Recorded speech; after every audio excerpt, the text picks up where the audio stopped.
This is your 612 TV. Welcome aboard. Hello YouTube and welcome to the brightly lit table of reviewing justice. Now, here's the deal.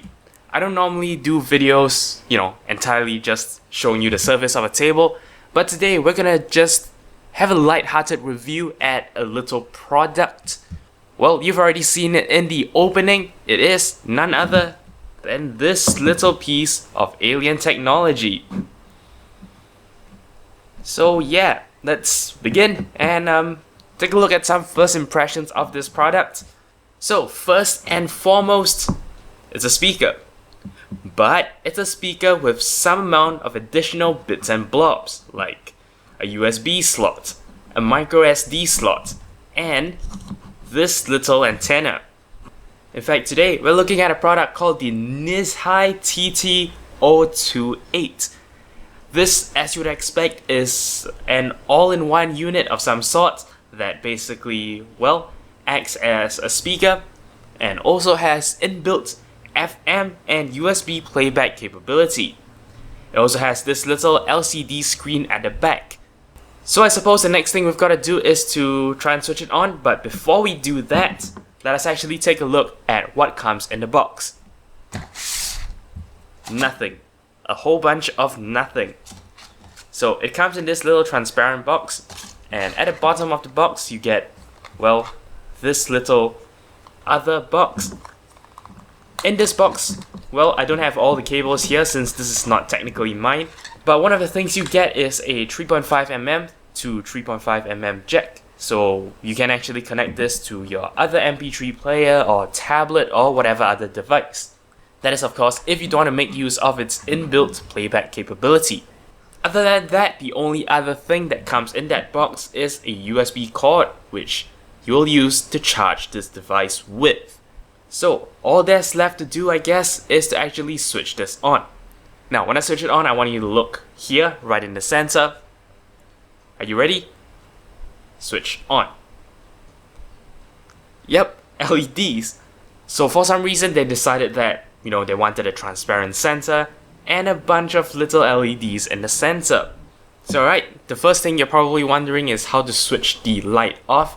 So what we're gonna do is just press and hold the leftmost button, and after a while, the light goes off. So, that's one less thing to worry about. So then of course, we have to draw our attention to the display at the back. Now this is just a 4-digit panel. It is just your run-of-the-mill 7-segment LED with a little backlight. So, if you were thinking about the other functions of this device, this will raise some questions, but, we'll actually look at everything in its due order.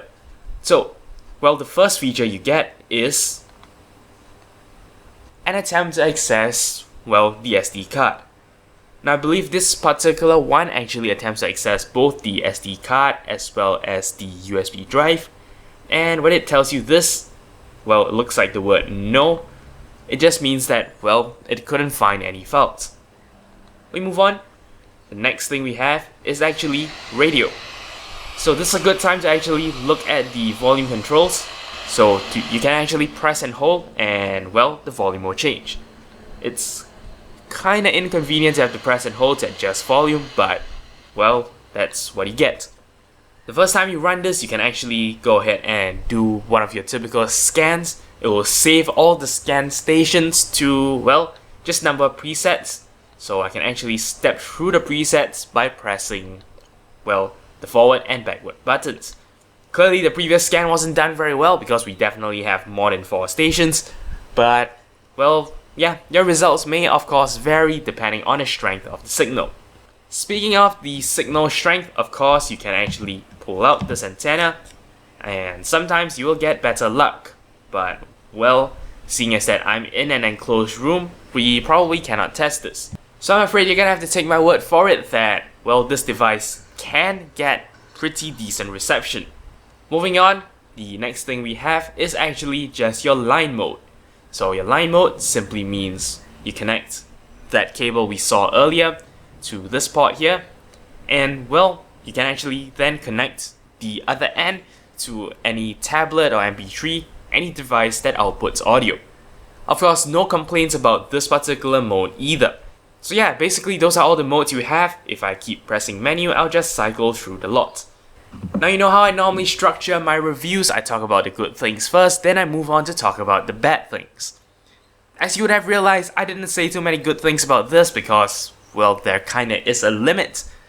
So what we're gonna do is we're gonna actually listen to the sound quality of this device, and at the same time, we're gonna actually test the USB connection. So I'm gonna go ahead and plug this in, and what's gonna happen is it should attempt to read the flash drive. The operative keyword being should, because I do actually have 3 MP3 files on this flash drive. So ladies and gentlemen, as it turns out, my flash drive was formatted in the NTFS format, and let's just say, well, we better not test the capability of these devices and just give them the standard stuff. So I actually reformatted this drive to FAT32 and confirmed that, well, now it works. So your user experience should be something like this. Power it on, it reads, and then it gives you track number 1. Yes, that is the problem we have here, and that is there is no way of displaying MP3 file names. So that is less than ideal. So yeah, I'm not entirely sure what song I'm playing right now, but I put in 3 tracks from the Incompetech library. So yeah, we can just listen to one of them. This is track number 2. I have no idea what track number 2 is.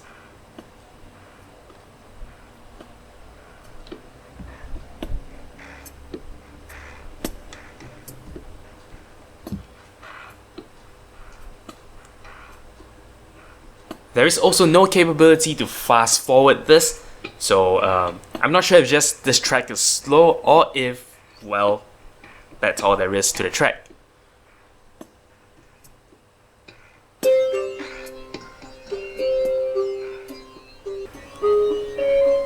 So what I'm going to do now is I'm going to move the speaker over here to where my mic is.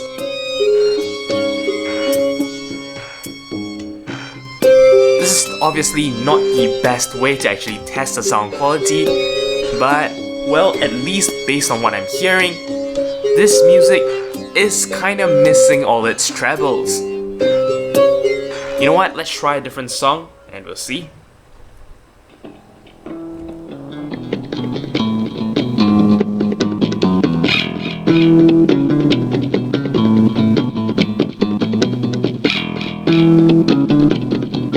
My assessment of this is that the bass is good, but we've lost nearly all of the trebles. So yeah, enough of that. All I can say is, well, the sound quality isn't amazing. We're actually losing a lot of the trebles, a lot of the sharp, high-pitched sounds. The bass is good, the bass is there, it's very bassy, but, well, the trebles could use some work. So that's that. That's one of the problems, we have with this device. Really, we can just talk our way through the rest of the episode. Now, you might have actually noticed this problem earlier. Watch what happens when I insert the SD card. Whichever side is correct. There. So it clicks, but it still sticks out. I actually thought this was the uninserted state, but in fact, that state looks something like this. And you can hear it click. I'm going to hold this up to the mic. Right, you can actually hear it click. And this is the inside state. But the card sticks out. And I can actually pull it out if I wanted to. But in the interest of not destroying this, I'm going to not do that. Also, you might have noticed when I was actually showing you the box that there is no charger. You're expected to charge this using your own, either laptop or your own just wall plug charger. So that is less than ideal, but with the recent news about cheap chargers killing people, I'm not entirely fussed about that. In addition, despite the fact that, well, this has an SD card slot, you cannot actually use this as a card reader. This particular port here is only useful for charging purposes. If you actually try and plug it in here and hook it up to a computer, you will only charge the device. There is actually no functionality for you to access the contents of the card. You're gonna have to use a separate card reader. Now, some points I did not really look at is the battery life. As you would expect, this has an internal battery somewhere. Well, I haven't and probably will not be using this for any extended period of time, so I don't really have any comment about, its battery life. However, for many reasons already stated, I don't believe this does its job extremely well.